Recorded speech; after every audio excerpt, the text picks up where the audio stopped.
नमस्कार. आजच्या या विश्लेषणात तुमचं खूप खूप स्वागत आहे. बघा, शाळेला सुट्ट्या लागल्या रे लागल्या की प्रत्येक घरात एकच मोठा संघर्ष सुरू होतो, तो म्हणजे मुलं आणि त्यांचा स्क्रीन टाईम. बरोबर ना? पण या सुट्ट्यांचा काळ केवळ एक डोकेदुखी न राहता मुलांच्या सर्वांगीण विकासाचा एक भक्कम पाया कसा बनू शकतो, हे आज आपण the Japanese blueprint for independence म्हणजेच जपानी पद्धतीच्या सहाय्याने अगदी सोप्या भाषेत समजून घेणार आहोत. तर चला लगेच सुरू करूया. आता सर्वात मोठा प्रश्न, सुट्टीत मुलांना नक्की काय शिकवायचं? सुट्टी सुरू झाली की जगातल्या प्रत्येक पालकाला हाच प्रश्न पडतो. मुलांकडे अचानक खूप सारा मोकळा वेळ असतो आणि तो विधायक मार्गाने कसा वापरायचा याचं मोठं टेन्शन असतं. आपण त्यांच्या भवितव्याचा खूप विचार करत असतो, पण प्रत्यक्षात चित्र काही वेगळंच असतं. याच एका महत्त्वाच्या प्रश्नाभोवती आपलं आजचं हे संपूर्ण विश्लेषण फिरणार आहे. आज आपण नेमक्या कोणत्या गोष्टी पाहणार आहोत त्याची ही छोटीशी रूपरेषा. सर्वात आधी सुट्टीतील स्क्रीनचा प्रॉब्लेम, त्यानंतर जपानी पालकत्वाची पद्धत, तिसरा मुद्दा म्हणजे शिकवण्यासारखी व्यावहारिक कौशल्य, चौथा म्हणजे एक परफेक्ट डेली रुटीन आणि शेवटी यशासाठी काही महत्त्वाच्या टिप्स. अगदी एका समस्येपासून ते एका अत्यंत प्रॅक्टिकल वेळापत्रकापर्यंत आपण आज जाणार आहोत. चला तर मग सुरुवात करूया आपल्या पहिल्या भागापासून, सुट्टीतील स्क्रीनचा प्रॉब्लेम. आता बघा, आपल्याकडचं नेहमीचं चित्र कसं असतं? मुलं अक्षरशः स्क्रीनला चिकटून बसलेली असतात आणि आपण पालक त्यांची सगळी कामं करत असतो. म्हणजे पाण्याची बाटली भरून देण्यापासून ते जेवणाचं ताट हातात देण्यापर्यंत सगळं काही ऐतं. पण जपानी घरातलं चित्र याच्या अगदी उलट असतं. तिथे मुलं स्वतःची कामं स्वतः करतात, ती कमालीची स्वावलंबी असतात. तुम्हाला कदाचित माहीत असेल, जपानी मुलं इतकी शिस्तबद्ध असतात की स्टेडियममध्ये एखादी मॅच संपल्यावर ते तिथल्या कचराही स्वतः उचलून साफ करतात. विचार करा, आपल्याकडचा कामातला शून्य सहभाग आणि त्यांच्याकडचा आत्मविश्वास वाढवणारा सक्रिय सहभाग, यातला हा फरक खूप मोठा आणि विचार करायला लावणारा आहे. आणि हाच फरक आपल्याला सांगतो की आपल्याला या रायझिंग सन पेरेंटिंग पद्धतीची का गरज आहे. वळूया आपल्या दुसऱ्या भागाकडे, जपानी पालकत्वाची पद्धत.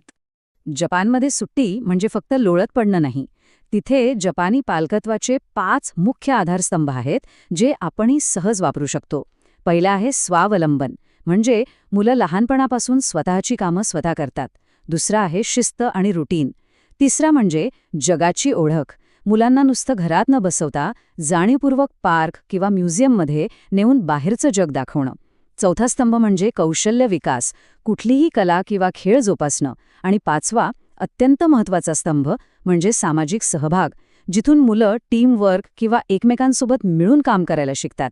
हेच ते स्तंभ आहेत जे मुलांचं खऱ्या अर्थाने चारित्र्य घडवतात. यातला सर्वात महत्त्वाचा मुद्दा कोणता माहितीये? जेव्हा मुलं स्वतःची कामं स्वतः करतात तेव्हा त्यांचा आत्मविश्वास अगदी नैसर्गिकरित्या वाढतो.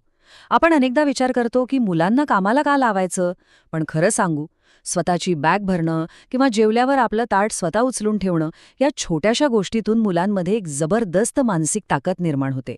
आणि यासाठी त्यांना ओरडण्याची किंवा धाक दाखवण्याची अजिबात गरज पडत नाही. हे सगळं ऐकायला छान वाटतंय ना? पण हे घरात कसं करायचं तेच पाहूया आपल्या तिसऱ्या भागात, शिकवण्यासारखी व्यावहारिक कौशल्य. तुम्हाला कदाचित वाटेल की मोठी कामं द्यावी लागतील, पण तसं नाहीये. रोजची अगदी साधी वाटणारी कामं आणि महत्त्वाची जीवन कौशल्य यांचा थेट संबंध असतो. उदाहरणार्थ, मुलांना कपडे वॉशिंग मशीनला लावायला किंवा थोडी साफसफाई करायला सांगितली तर ते दैनंदिन जीवन कौशल्य शिकतात.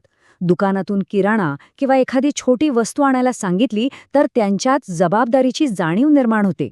आणि आजच्या डिजिटल युगात जर मोबाईलचा योग्य वापर शिकवायचा असेल तर त्यांना इंटरनेटवर एखादी उपयुक्त माहिती सर्च करायला सांगणं किंवा टायपिंग करायला सांगणं, यातून त्यांची डिजिटल कौशल्य सुधारतात. म्हणजे बघा, ही छोटी कामं त्यांच्यासाठी एक खूप मोठी शिकवण असते. याचबरोबर स्लॅम बुक ॲक्टिव्हिटी हा एक अतिशय भन्नाट उपाय आहे. मुलांना एखादं स्लॅम बुक तयार करायला सांगा, ज्यामध्ये ते त्यांच्या आवडीनिवडी, स्वप्न, त्यांच्या मित्रांबद्दल स्वतःच्या हाताने लिहू शकतील. या एका गोष्टीमुळे मुलं स्क्रीनपासून तर दूर राहतातच, पण सोबतच त्यांच्यातली नवनिर्मितीची म्हणजे क्रिएटिव्हिटीची क्षमता खूप वाढते.